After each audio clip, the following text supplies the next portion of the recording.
Ya Yaradan ey kadir kudretli cebbar, Ya Yaradan ey kadir kudretli cebbar, armana koyma ol yadırım celalım. Nefsenim rayına keremli abbar, permana koyma ol yadırım celalım.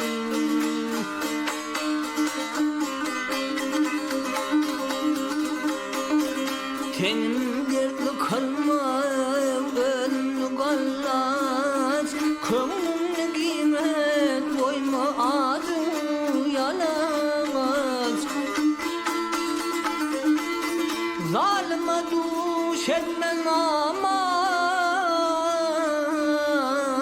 demeteç gammenni koyma ol yadırım celalım.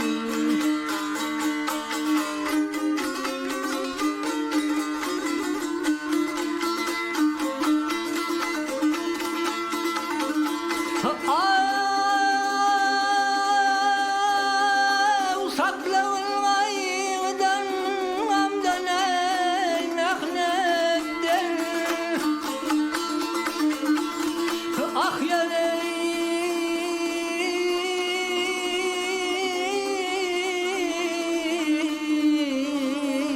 hali kılmaya dünyalıktan devletten.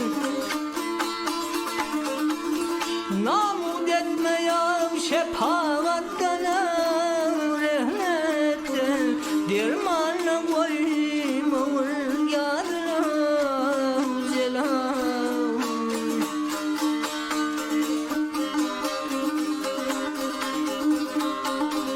Ey ya kadir senin kudretli kim var? Ey ya kadir senin kudretli kim var? Keremin güçlüdür günahimiz yar. Bar zalim oluna geylep giriftar, hayrana koyma ol yadırım celalım.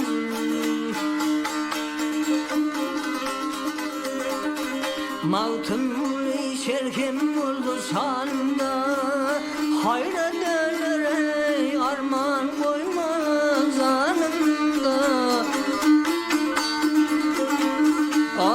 Ola hayır dost düşmanın yanında, şermenle koyma ol yadırım celalım.